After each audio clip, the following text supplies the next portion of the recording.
Muy buenas con todos. Nosotros somos el grupo número 1 de termodinámica de la Facultad de Ingeniería Industrial de la Universidad Laica Eloy Alfaro de Manabí. Hoy les expondremos acerca del tema de las propiedades de las sustancias puras. Entonces, sin más preámbulo, comencemos. Bueno, una sustancia pura, una sustancia que tiene una composición química fija, en cualquier parte se llama sustancia pura, como el agua, el nitrógeno, el helio, el dióxido de carbono, son sustancias puras. ¿Qué es una sustancia pura? En otras palabras, una sustancia química o sustancia pura, es materia que contiene solo un tipo de átomo o moléculas y todas las demás sustancias son iguales. Podríamos decir que está libre de impurezas. Bueno, ¿cómo se clasifica la sustancia pura?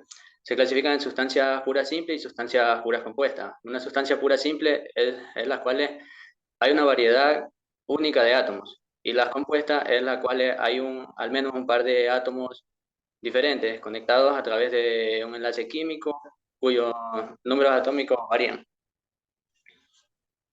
Fases de una sustancia pura.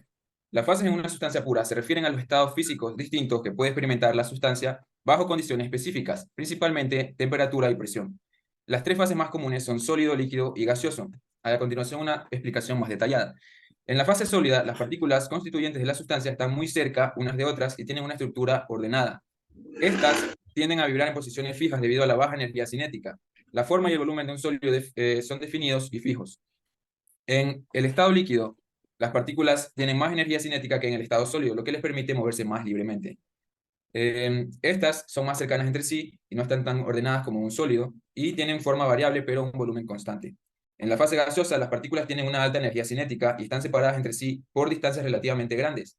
Las partículas en un gas tienen movimientos rápidos y aleatorios, y los gases no tienen forma ni volumen fijos y se expanden para llenar el contenedor que los contiene. Además de estas tres fases más comunes, también existen lo que son transiciones entre fases. Las sustancias puras pueden experimentar cambios de fase mediante la aplicación o retirada de calor. La fusión y la solidificación ocurren entre los estados sólido y líquido. La vaporización y la condensación ocurren entre los estados líquido y gaseoso. Y la sublimación y la deposición son procesos directos entre los estados sólido y gaseoso. Las fases en una sustancia pura representan distintos estados físicos que la sustancia puede tomar según las condiciones ambientales. Tenemos también, a continuación, algunos ejemplos, que estos son el agua, que es un ejemplo más clásico, más cotidiano, que a temperatura ambiente se encuentra en estado líquido. Al aumentar la temperatura puede pasar a estado gaseoso o vapor mediante la evaporación. Cuando se enfría puede pasar de estar en estado sólido mediante la solidificación al líquido. Tenemos también el oxígeno y el nitrógeno, que estos están presentes en el aire y pueden licuarse a temperaturas extremadamente bajas. Este cambio de fase de gas a líquido se utiliza en la producción de estos oxígeno y nitrógeno de su presentación líquida. Tenemos también lo que es el mercurio, que es un metal líquido a temperatura ambiente. Puede solidificarse a temperaturas extremadamente bajas y evaporarse a temperaturas más altas.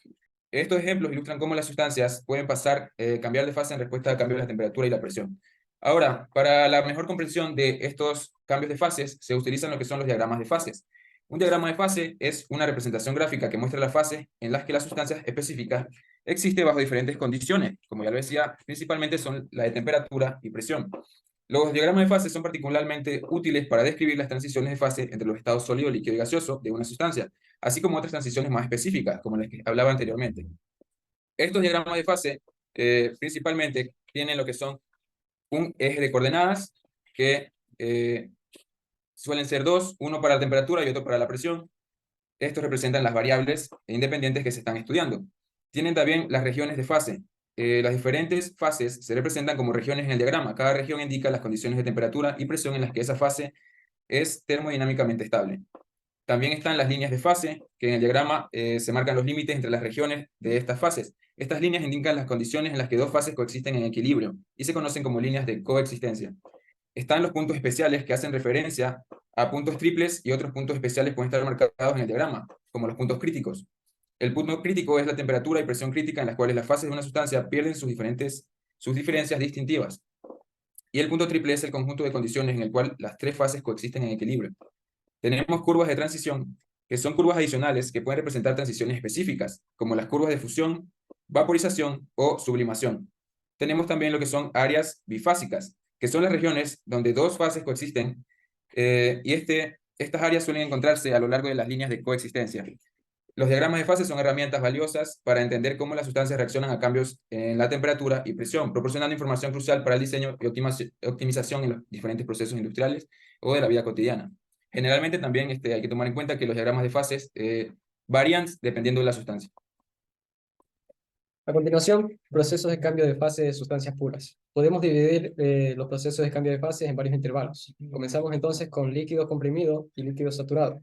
Al momento de hablar de líquido comprimido, podemos tomar como ejemplo, considerar un recipiente de tipo cilindro émbolo que contiene agua a 20 grados centígrados y a una atmósfera. En estas condiciones, el agua se denominará como el líquido comprimido o subenfriado. Esto debido a que no se encuentra a punto de evaporarse.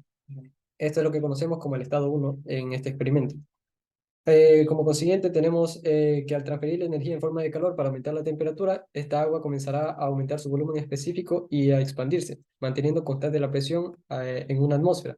La temperatura también continúa aumentando hasta alcanzar el punto de saturación, que es cuando el líquido comienza a evaporarse, y aquí ya se comienza a considerar como líquido saturado. Luego tenemos la siguiente etapa o el siguiente intervalo, que es entre el vapor saturado y el vapor sobrecalentado.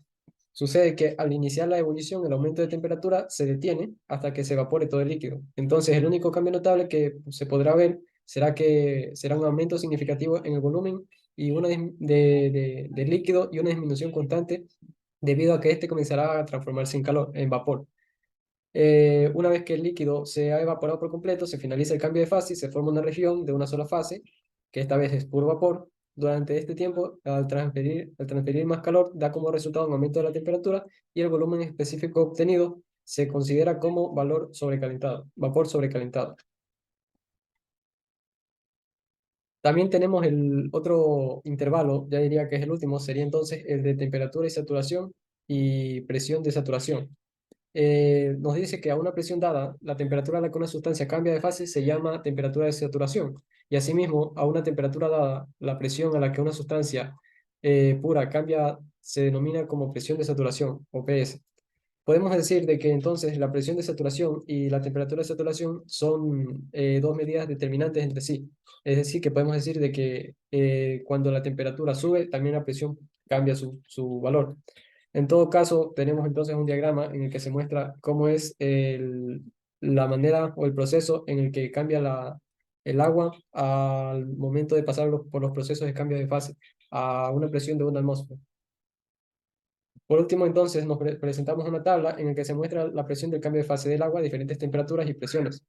Nos dice de que para que la temperatura pueda mantenerse, por ejemplo, a 50 grados centígrados, la presión de saturación a la que debe estar sometida es a 12,35 kilopascales. También podemos notar de que si queremos mantener agua a 150 grados centígrados, la presión a la que debe estar esta es de 476,2 kilopascales.